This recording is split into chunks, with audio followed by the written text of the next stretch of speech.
Legal, galera, sejam todos bem-vindos ao Tô na Área temporada 2021. E o Tô na Área, você sabe, né? Todas as quartas-feiras, 8 da noite, nas nossas redes Felicidade FM Web, 8 da noite, vai lá, clica, inscreva-se no canal, dê muitos likes pra gente, compartilha, é o que a gente mais quer. Bom, tô na área de hoje, você sabe, estou recebendo o secretário municipal da Saúde de Novo Hamburgo, Nasson Luciano, mas hoje não é para falar de saúde, não é para falar de política, hoje é para falar de esporte, hoje é para falar de futebol, hoje é para falar de bola rolando, é para falar de Grêmio, de Internacional, de Seleção Brasileira, de Campeonato Brasileiro, de Libertadores da América, desta temporada que é a temporada 2020-2021 por conta da pandemia. Nasson Luciano, secretário municipal da Saúde de Novo Hamburgo, seja bem-vindo ao nosso Tô na Área.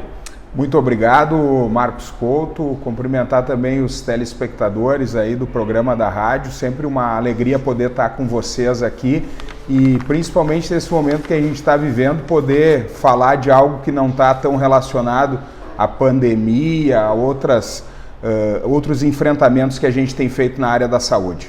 Legal. Nasson, eu sei que tu és colorado, e sei que tu é de uma família de muitos irmãos, né? Do nosso querido amigo, vereador Ítalo Luciano.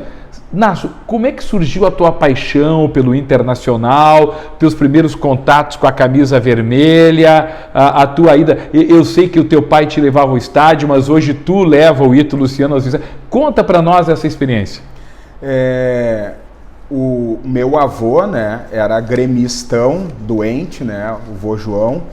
E o pai, o filho favorito dele, coloradaço, né? Então, eu de fato não entendo muito isso, mas o pai nasceu em 59, então na juventude dele o Inter tinha, né, muitos títulos de expressão e etc e tal, e a gente sabe que o momento dos clubes também contribui, né, para a paixão e formação das suas torcidas. E a gente sempre foi colorado em casa por conta do pai, claro, né, e o incentivo dele, mas tu sabe que é legal contar também, Marco, que embora a gente tenha a paixão pelo time, a gente tem que sempre contextualizar as coisas. O meu irmão mais velho, o Marcelo, foi jogador de futebol. Sim, um bom goleiro. E ele jogou nas categorias de base do Grêmio durante muito tempo. E naquele período em que o Mano atuava pelo Grêmio, nós em casa também torcíamos pelo Grêmio, claro, porque nós queríamos que ele avançasse na sua carreira, né? Então vai pegar fotos ali de quando eu tinha 9, 10 anos, que é mais ou menos o tempo em que o Mano atuou, acho que foram 3 anos que ele atuou ali nos juniores do Grêmio.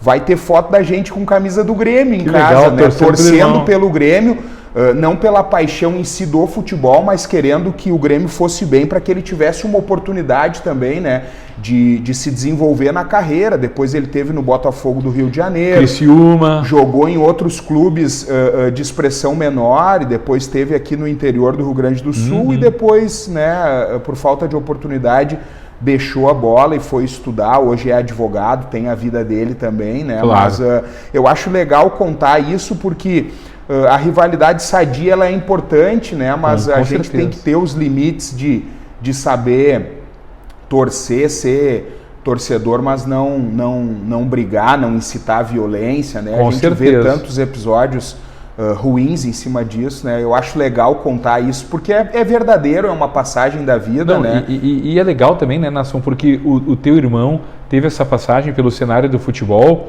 e o teu pai, né, o Ítalo Luciano também. Eu recordo na antiga Rádio Progresso de Novo Hamburgo de narrar muitas vezes jogos de equipes amadoras da AFA, da Associação Hamburguense de Futebol Amador, chegando a semifinais, finais de campeonato, como o Canto do Rio, como Olaria, com o teu pai lá comandando as equipes, gerenciando as equipes, vibrando, né, na margem do campo. O pai teve uma atuação muito grande assim no futebol amador e em escolinhas de base também, né?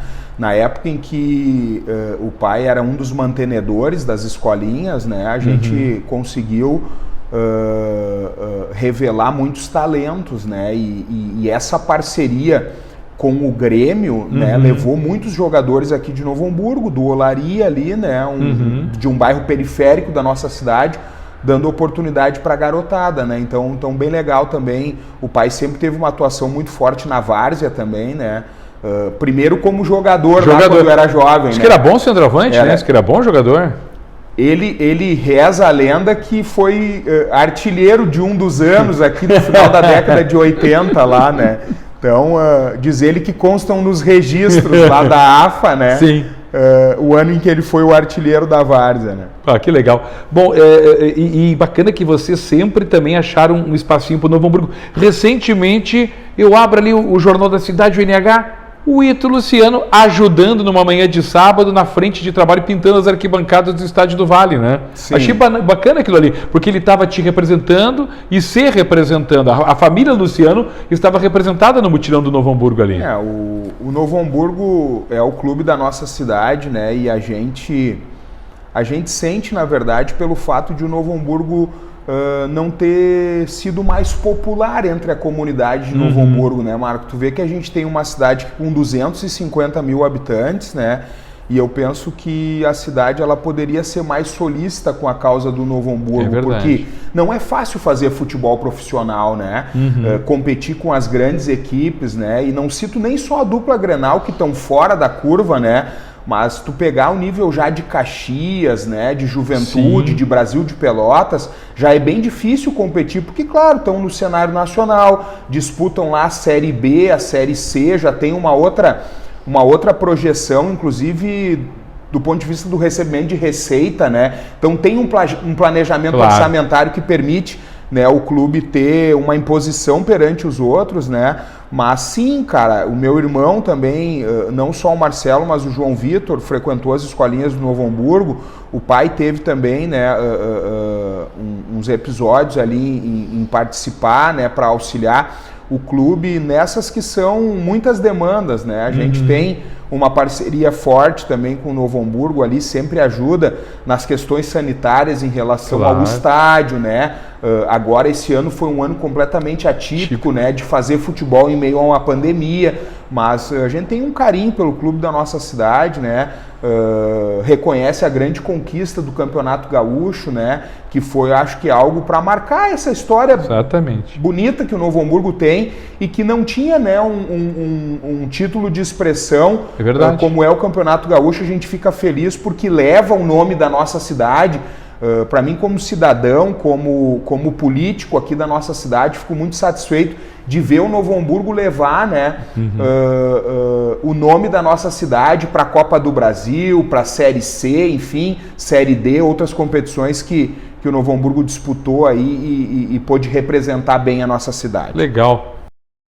Nosso programa Tô na Área, hoje recebendo o Nasson Luciano, secretário municipal da Saúde, e hoje nós no Tô na Área é futebol, a gente não fala de outra coisa que não seja futebol. Pode sentar aqui o Jair Messias Bolsonaro, presidente da República, o assunto vai ser futebol. E Felicidade FM Web, toda quarta-feira, 8 da noite, inscreva-se no nosso canal, tá legal? Nasson, no ano passado nós tivemos no Internacional a abertura do trabalho com o Eduardo Cudê, toda uma expectativa que o Eduardo Cudê pudesse levar o Inter a títulos, a conquistas. A pandemia atrapalhou um pouquinho. Depois da retomada da pandemia, o Inter chegou a liderar o Campeonato Brasileiro, vem a proposta do Celta de Vigo, o Cudê vai embora, chega o Abel, o Abel titubeou, algumas eliminações, algumas derrotas. Eu nunca imaginei 8 vitórias consecutivas, sendo a 8ª em Clássico Grenal, Inter líder do Campeonato Brasileiro, faltando 6 rodadas, e o pessoal, de onde é que surgiu esse Internacional? Como é que o Abel conseguiu isso em 65 dias? É bastante curioso, né, Marco? A gente teve uma expectativa muito grande com o Cudê, né? E ele veio, de fato, para trazer uma filosofia diferente de fazer futebol, daquela que o Internacional estava mais acostumado a fazer. A gente não sabe o que acontece nos bastidores do dia a dia, mas é evidente que havia um desgaste entre o treinador e a direção, porque a saída dele foi pela porta dos fundos, né? Eu achei, assim, da parte dele também uma falta de hombridade, porque em que pese o Inter não tivesse um poder aquisitivo para fazer as contratações que ele gostaria, o Inter se esforçou em trazer umas peças, como foi o Musto, por exemplo, que teve aqui só para ganhar salário, não contribuiu em nada, né? E mesmo assim o Inter fez alguns esforços para atender seus pedidos, e ele, na verdade, deixou o nosso time na mão, né? Vem o Abel, que é, sem dúvida nenhuma, o maior treinador da história do Internacional, né? Ganhou aqui os seus principais títulos do clube e também os seus, da sua carreira, né? Profissional, e herdou um estilo de jogo diferente do que ele está acostumado a fazer, né? Uma filosofia completamente diferente de treinamentos e de pensar futebol. E aos pouquinhos, né, depois de ter tido Covid, de ter ficado afastado, ele consegue dar uma cara para o time, né? E aí o time começa, né, a ter boas atuações e começa a ganhar. E o futebol, ele também é muito de momento, né? Ele também é muito do estado emocional do clube, dos jogadores, né? E a partir do momento que ele engata uma sequência de vitórias, o time vai ganhando confiança. E aí o resultado está aí, né? Uma liderança por muitos inexplicável, né? Mas também o resultado desse trabalho, né? Desse trabalho do Abel, que é de se relacionar com os jogadores, né? De ter o vestiário do lado dele e na mão dele, né? De saber do comprometimento desses atletas em correr dentro de campo, em se dedicar em prol desse conjunto. Acho que é sensacional viver isso nesse momento, né? Imagina o Inter há 41 anos sem ganhar um brasileiro, né? E agora, mediante todas as dificuldades que nós tivemos, uma troca de treinador completamente inesperada, e a gente ter a oportunidade de disputar, né, as 6 rodadas do fim com chances, porque as chances são reais. O Inter vai enfrentar aí de adversários mais fortes agora o Flamengo, e na última rodada o Corinthians, que tem camisa, mas que o time não tá lá, essas coisas, né? E no mais vai ter clubes que estão na parte de baixo da tabela, então a projeção é bastante grande, né? Vamos dar uma analisada aqui, eu e o Nasson. Bragantino no Beira-Rio. O Bragantino tem que tomar cuidado. O Bragantino, de vez em quando, ele pega um São Paulo e bota 4 do São Paulo. Pega um Atlético Mineiro e não perde para o Atlético Mineiro. Sem dúvida. Eu acho que o Bragantino a gente tem que observar com cuidado. É um time que tem, né, um investimento alto também, e a gente sabe que trabalha com muita tecnologia, trabalha com muito estudo, né? Então é um clube que com a parceria com a Red Bull se fortaleceu muito e, sem dúvidas, teve uma recuperação importante. Né? Foi lanterna do campeonato durante muito tempo, né? E teve uma recuperação importante, acho que está numa ascendente. Então é um clube que a gente tem que, de fato, observar de perto. Não dá para marcar passo, né, Marco? Não. É aquele tipo de ponto que vai ser decisivo. Vai jogar em casa, né? É uma equipe organizada, mas o Inter tem que impor seu futebol, né? O Atlético Paranaense em Curitiba, esse jogo passou a me preocupar muito a partir da vitória do Atlético ontem em Curitiba sobre o Flamengo por 2-1. Esse é um jogo que se torna perigoso porque o Atlético Paranaense, ele quer ficar pelo menos na faixa que ele está da Sul-Americana. O Atlético Paranaense sempre endurece contra o Inter, né? Se a gente olhar historicamente, aí a gente vai ver confrontos muito equilibrados entre as equipes, né? E aí depois daquela final da Copa do Brasil em que eles nos ganharam da maneira que foi, acirrou bastante, né, a rivalidade entre os clubes. Então, sem dúvida nenhuma, essa partida promete também, né?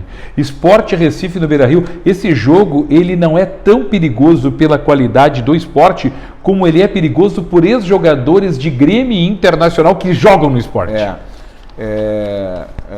Esse jogo é um jogo importante também, né? É um jogo que eu acho assim, de todas essa deve ser a partida mais tranquila para o Inter, né? Mas não dá para marcar bobeira, né? A gente já viu em outras oportunidades, né, o Inter perder pontos para adversários menores, né, mal colocados na tabela, E essa é a diferença que vai significar em ser campeão ou não, né? Então acho que o foco mental lá dos jogadores tem que ser muito em cima disso, né? São 6 finais a partir de agora em que o Inter depende somente dele. Só dele. Porque mesmo os adversários que estão ali na sua cola, se ganharem seus jogos atrasados, não alcançam a pontuação que o Inter tem hoje. Tá na mão dele. Então o Inter depende de si e tem que fazer sua parte. Depois do Sport são 2 jogos no Rio de Janeiro.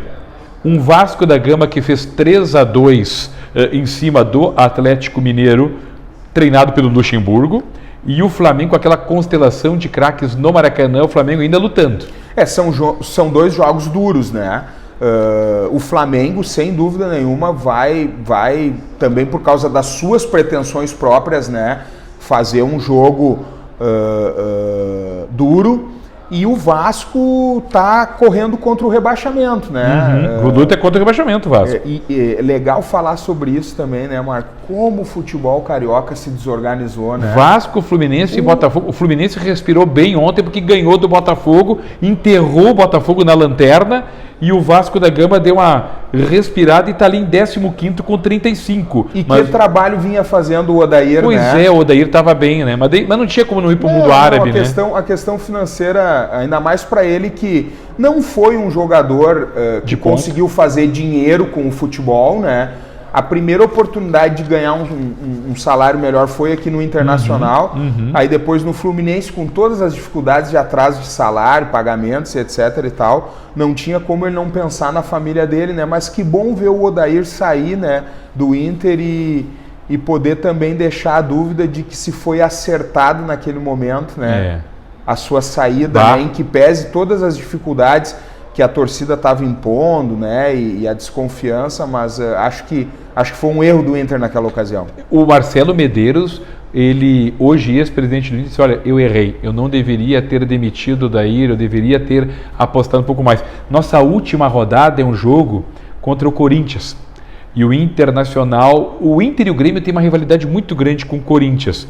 O Grêmio porque o Corinthians não esquece ter sido rebaixado a última vez dentro do Estádio Olímpico, com a torcida comemorando o rebaixamento do Corinthians. E o Colorado não esquece do Corinthians aquele jogo do Pacaembu, onde o Tinga quase teve as pernas amputadas e o pênalti não foi dado para o Inter. Então, essa última... Foi expulso. E ainda foi expulso. Esse jogo vai ser um jogo, né, decisivo. Acho que o Corinthians já vai chegar aqui sem disputar nada. Né? Ele não quer mais, ele está com 45 pontos na colocação. Talvez uma Sul-Americana que manter ali que também não é nada de extraordinário, né? Mas é um jogo que sempre é envolto de muita rivalidade por conta desses episódios, né? Que tu citou. E historicamente nós vamos lembrar disso. Depois a gente fez final de Copa do Brasil também, né?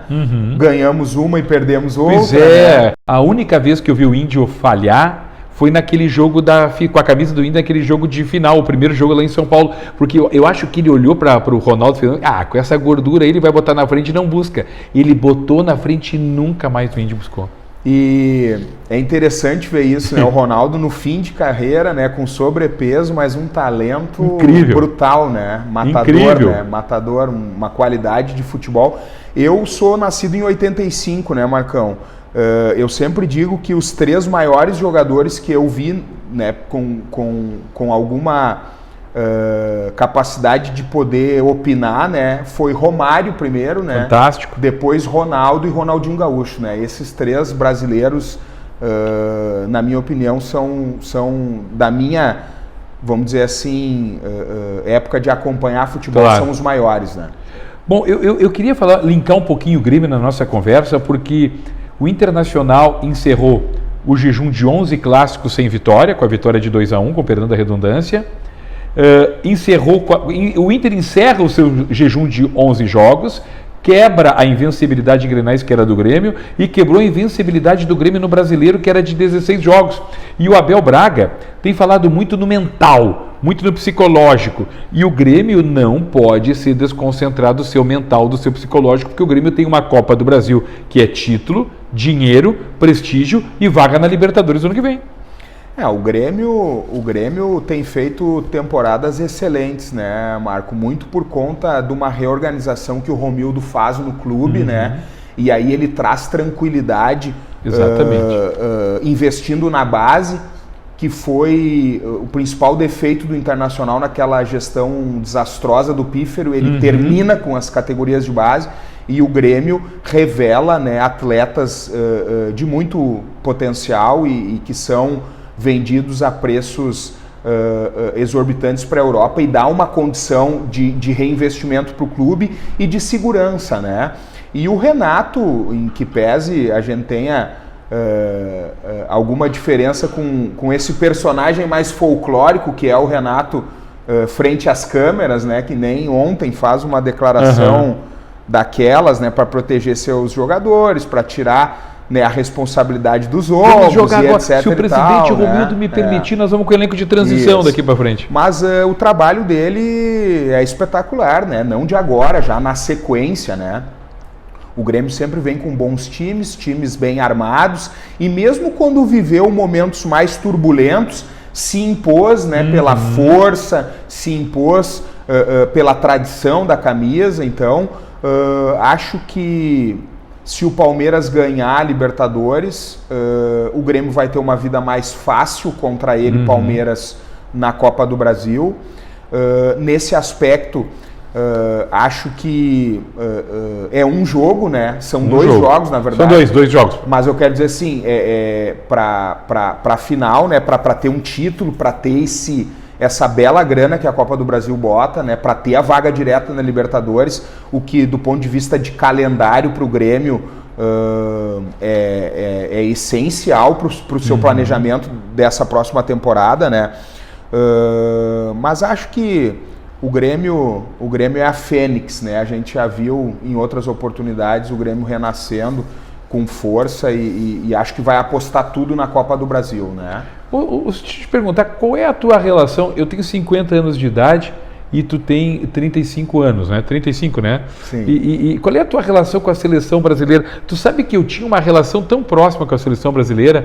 Eu comecei a trabalhar lá em 1985, 1986 como office boy, e eu ficava desesperado quando eu tinha serviço de banco que atravessava às 4 da tarde, naqueles amistosos da seleção brasileira contra a seleção da Inglaterra em Wembley, a seleção brasileira em amistoso à tarde contra a Itália no San Siro em Milão.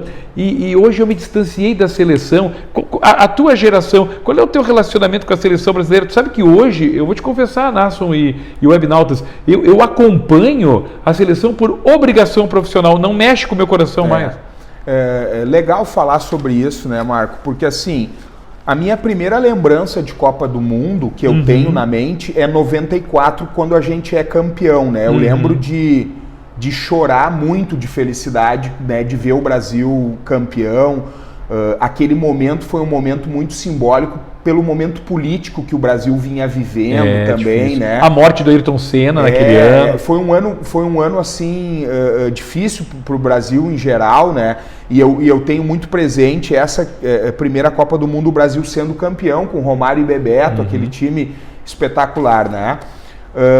Depois, em 98, a gente tem aquela segunda Copa, o Brasil indo à final com aquele fiasco, né? 98. Com um cheiro ruim, assim, né? Até hoje não explicado. Uma lembrança de algo inexplicado, né? A gente não sabe o que aconteceu, né? Muitos boatos e tal. Aí depois, 2002, né? O Filipão fazendo aquele baita trabalho e o Brasil sendo campeão. Da forma que foi, né? Com um time que tinha lá seus talentos e tal, mas era um time que era bastante operacional também, jogava um futebol bastante objetivo, né? O Ronaldo fez aquela Copa de forma extraordinária, voltando das lesões, né? Sendo o artilheiro da Copa, então tenho bem presente. E te confesso, Marcão, que depois do fiasco de 2006 na África do Sul, eu vim acompanhar a seleção de uma forma um pouco mais próxima, assim, com o Tite agora, porque acho que o Tite é um baita treinador, acho que ele é um cara que conhece muito de futebol, E fiquei um pouco decepcionado também com o resultado que a gente teve com a seleção dele, mas um conjunto de fatores, né? O futebol não é uma fórmula mágica. Claro, né? que não. Então a gente também tem que... Mas também, Marcão, acompanho com mais distância. Não, tu sabe, sou muito mais internacional do que seleção brasileira. Eu noto isso no comportamento do torcedor brasileiro. Ele está muito mais no clube do que na seleção. E tu sabe que eu acho que nós brasileiros, o Tite, ele com a sua capacidade tática, ele está nos convidando, pessoal, nós não temos mais Falcão, não temos mais Júnior, não temos mais Zico, não temos mais Cerezo, não temos mais Batista, nós não temos mais Ronaldo Fenômeno, Ronaldinho Gaúcho, não temos mais Romário, não temos mais Branco, não temos mais Rivaldo. Então, olha, nós temos um candidato a craque, que é o Neymar, e o resto são jogadores bons, mas que eu preciso treinar muito, amadurecer muito e encontrar a melhor formação, as variações táticas para tentar ganhar dos outros. E tu disse tudo, né, Marco? Porque assim, o Neymar, ele é contra ele mesmo, né? Do ponto de vista atlético, né? Da vida pessoal dele, ele faz o que quiser, a gente não quer nem... Mas do ponto de vista de um atleta de ponta como ele é... ele é um guri mimado, então isso aí atrapalha muito o desempenho dele dentro de campo, né? E o Neymar só não vai ser melhor do mundo e um craque que vai ficar eternizado no Brasil por causa dele mesmo. E aí tu tira ele, que é o nosso maior jogador talentoso. A gente tem outros bons jogadores, mas não tem, né, craques suficientes para, mesmo que o Brasil não tenha uma possibilidade tática de vencer o futebol do ponto de vista da inteligência, aquele lampejo individual que desequilibra, né? Porque historicamente o Brasil, ele sempre se destacou porque tinha jogadores extraordinários na hora H resolviam, né? E isso não é de agora, né? Se a gente pegar desde a época do Pelé, né, e das suas conquistas, o Brasil sempre se impôs sobre os adversários por ter um talento individual que era fora da curva, né? É verdade. E hoje a gente não consegue fazer isso, né? Acho que a tática é muito importante, o futebol evoluiu muito do ponto de vista físico, tático, mental, mas ter estes jogadores que desequilibram é fundamental até para o tipo de futebol que o Brasil está acostumado a fazer, né? Nácio, foi um prazer muito grande. O Nácio é secretário municipal da saúde em Novo Hamburgo, foi por 2 vezes vereador. O pai dele, Ito Luciano, é atualmente vereador da cidade. Eu te agradeço muito pela participação, eu acho que foi bacana. A proposta é justamente essa. Eu quero ver se consigo trazer a prefeita Fátima para a gente falar de esporte. É claro que com a Fátima, eu sei da paixão clubística dela e vou quebrar aqueles times que a mulher não gosta. A prefeita Fátima gosta de futebol. Ela pode não entender quanto nascem, ela pode não acompanhar tanto, mas ela gosta. E tem tanta coisa, ela é fã das Olimpíadas Escolares. Ela já me contou que ela disse, puxa, eu lamento, porque eu transmiti uma Olimpíada Escolar por outra emissora lá na Sociedade Ginástica, as finais um dia inteiro. Ela vibrava com aquelas crianças. O ano passado não foi possível fazer, talvez esse ano de novo, talvez não o seja, por conta da pandemia, mas é um sonho dela retomar as Olimpíadas Escolares. Enfim, tem tanta coisa. Nácio, foi um privilégio ter te recebido para bater um papo que não é política. Não falamos de partido, não falamos de candidatura, não falamos de Câmara de Vereadores, de Secretaria da Saúde, de Poder Executivo. A gente falou de futebol, que é a proposta do Tonário. Muito obrigado. Eu que agradeço, Marcão, pela oportunidade, né, de estar aqui com vocês, de poder conversar um pouquinho de futebol, que é o meu esporte favorito, né? Eu sou um torcedor assíduo, né? Sou sócio do Internacional, frequento o estádio, né? Esse ano a gente viveu essa impossibilidade, eu tô morrendo de saudade, eu adoro aquele clima, aquela magia, né? E agradeço também por a gente poder ter um momento de descontração frente a toda essa responsabilidade e dificuldade que a gente está vivendo. Esse foi o Tô na Área. Não esqueça, hein? Felicidade FM Web. Vai lá, inscreve no canal, dá um like pra gente, tá? Quarta-feira, 8 da noite.